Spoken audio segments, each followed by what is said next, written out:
Class आज हम करेंगे एसएसटी का चैप्टर नंबर 11 जिसका नाम है नेचुरल कैलामिटीज।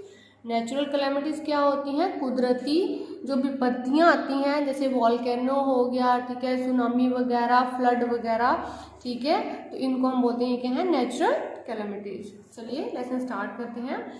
सबसे पहले आता है नेचुरल डिजास्टर कि नेचुरल डिजास्टर क्या होता है। कहता है a natural calamity is a natural event that cause mass destruction and loss of life and property.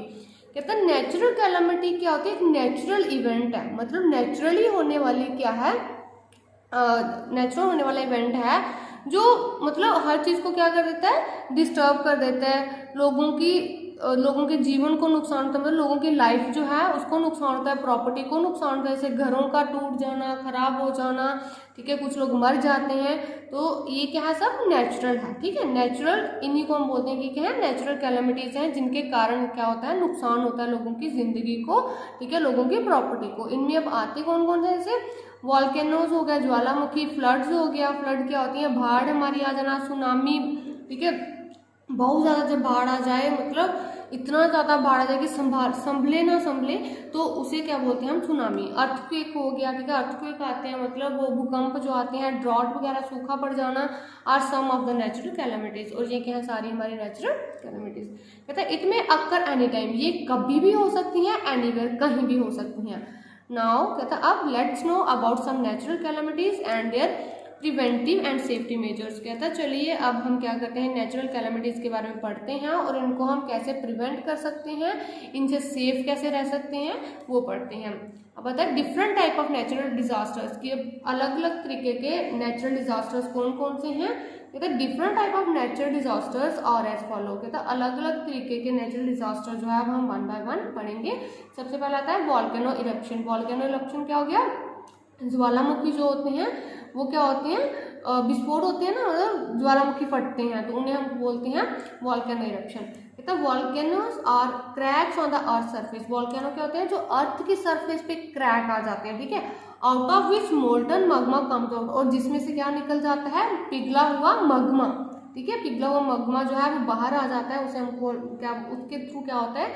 Volcano का जन्म होता है। The centre of the earth is extremely hot. कहते हैं अब धरती का जो सेंटर है ना बहुत ही ज्यादा गर्म है, and lot of movement of creates pressure, और जब ज्यादा मूवमेंट होती है तो क्या क्रिएट होता है? उसमें प्रेशर क्रिएट होता है, and pushes the molten magma upward, और मूवमेंट प्रेशर के कारण क्या होता है कि वो जो मोल्टन पिघला हुआ मग्मा जो है वो ऊपर की ओर आता है, ठीक है।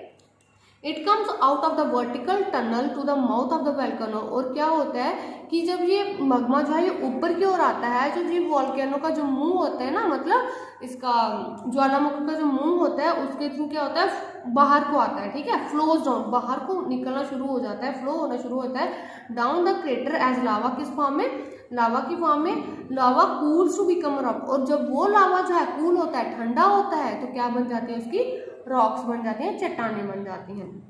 Volcanoes are of 3 types. Volcano 3 types की हैं, एक्टिव, डोरमेंट एंड एक्सटिंक्ट। अब वन बाय वन हम पढ़ेंगे कि एक्टिव कौन सी है, डोमिनेंट कौन सी है और एक्सटिंक्ट कौन सी है। अब एक्टिव कौन सी होंगी? तथा volcanoes that has erupted recently, वो ज्वालामुखी जो जस्ट अभी अभी क्या हुई हो, क्या बोलते हैं, विस्फोट हुई हो, अभी अभी इरप्ट हुई हो, उन्हें हम बोलते हैं कि क्या है? Active volcanoes. फॉर एग्जाम्पल उदाहरण के लिए जैसे mount Fuji and mount Erebus, ठीक है।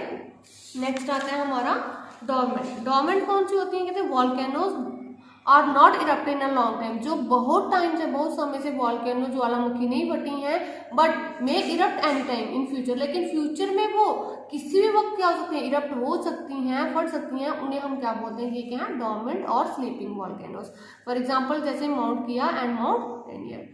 आ गया था एक्सटिंक्ट। एक्सटिंक्ट कौन सी होती है? कहता है volcano that show no sign of activity, वो वॉल्केनो जो अपनी एक्टिविटी शो करती नहीं, मतलब जिनका लगता है कि ये कभी फटेंगे ही नहीं, ठीक है, and are believe to be dead, और उनको माना जाता है कि ये क्या है? डेड वॉल्केनोज हैं, उन्हें हम बोलते हैं एक्सटिंक्ट वॉल्केनोज। फॉर एग्जाम्पल जैसे कुलाल और माउंट किलिमंजारो, ठीक है। नेक्स्ट आता है हमारा फ्लड, कि फ्लड क्या होता है, बाढ़।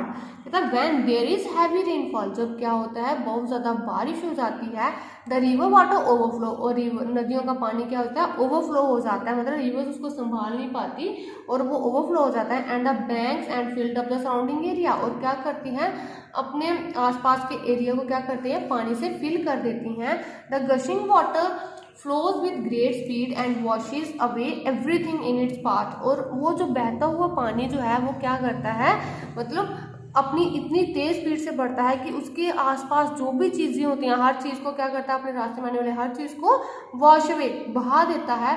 सच a condition is called flood, उस कंडीशन को हम क्या बोलते हैं कि भाई क्या है, बाढ़ आ गई, फ्लड आ गया। And the area is called flooded, और उस एरिया को हम बोलते हैं ये क्या है, फ्लडेड एरिया। देन आता है इफेक्ट्स ऑफ फ्लड, कि फ्लड के इफेक्ट क्या हैं। कहता है flood water causes loss of life and property, flood water की वजह से क्या होता है, जिंदगियों को नुकसान होता है, मतलब लोग मर सकते हैं, एंड प्रॉपर्टी, लोगों की प्रॉपर्टी खराब हो जाती है। Disease break out and spread rapidly, बीमारियां आ जाती हैं, बीमारियां बढ़ जाती हैं और बहुत ही जल्दी फैलना स्टार्ट हो जाती हैं। Communication and transportation is badly affected and access to food and clean water becomes difficult। अब कहते हैं कम्युनिकेशन, बातचीत में प्रॉब्लम आती है, लोग एक दूसरे से बातचीत नहीं कर पाते, इतनी ज़्यादा पानी होता है। ट्रांसपोर्टेशन में आने जाने में प्रॉब्लम होता है, बैडली इफेक्ट होता है इससे। और क्लीन वाटर, खाना, ये मिलना भी क्या हो जाता है, बहुत ज़्यादा मुश्किल हो जाता है। Crops are destroyed as field are submerged, crop, फसलें जो हैं वो ख़त्म हो जाती हैं क्योंकि पानी जो है खेत जो है उनमें पानी भर जाता है, तो फसलें जो होती हैं वो क्या हो जाती हैं, उनमें बह जाती हैं, खराब हो जाती हैं। ठीक है, अब आता है safety measures to prevent flood, flood को हम मतलब कैसे प्रिवेंट कर सकते हैं, रोक सकते हैं, उसके कुछ सेफ्टी मेजर्स हैं। Embankments and बंड्स should be built on the river, reverse के साइड में एम्बैंकमेंट मतलब उसके किनारे जो हैं वो बना देने चाहिए, बड़े बड़े मजबूत किनारे, ताकि वो क्या कर सकें, पानी को कंट्रोल कर सकें। Dam should be built on rivers to control the flow of water, dams बनाने चाहिए ताकि वो पानी के फ्लो को क्या कर सकें, कंट्रोल कर सकें, जो पानी का है रिवर्स में है। Tree should be planted to slow down, हमें ट्रीज, पेड़ ज़्यादा से ज़्यादा लगाने चाहिए क्योंकि जितने ज़्यादा पेड़ होंगे वो पानी के बहाव को कम करेंगे। And the force of flood water thus preventing landslide and soil erosion, इससे क्या होगा, पेड़ लगाने से लैंडस्लाइड्स नहीं होंगी, ठीक है, और सॉइल जो है मिट्टी भी क्या होगी, नहीं बचेगी, मिट्टी नहीं बहेगी। ठीक है, कहता है safety measures during flood, flood के दौरान हमें कौन से सेफ्टी मेजर्स जो हैं वो अपनाने चाहिए।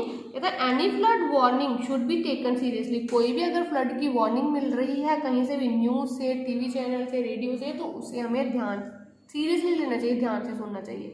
Low lying area should be evacuated and people animals should be shifted to safer area, जो लो लाइन मतलब जो जमीन नीचे की ओर होती है, ढलान वाले एरियाज में, ठीक है, लो लैंड जो होती है उनको वहाँ पे रहने वाले एनिमल्स और लोगों किसी सेफ प्लेस पे शिफ्ट कर देना चाहिए। Sufficient food and clean drinking water should be stored before the calamity strike, कहते हैं सफिशिएंट खाना जो है और पानी, इसको स्टोर करके पहले ही रख लेना चाहिए क्योंकि फ्लड के दौरान ना आपको खाना मिलेगा और ना ही साफ पानी मिलेगा, तो इसलिए उसको पहले ही क्या करना चाहिए, स्टोर करके रख लेना चाहिए। तो क्लास आज के लिए इतना ही, आगे नेक्स्ट चैप्टर हम अपने नेक्स्ट क्लास में पढ़ेंगे। Okay, thank you.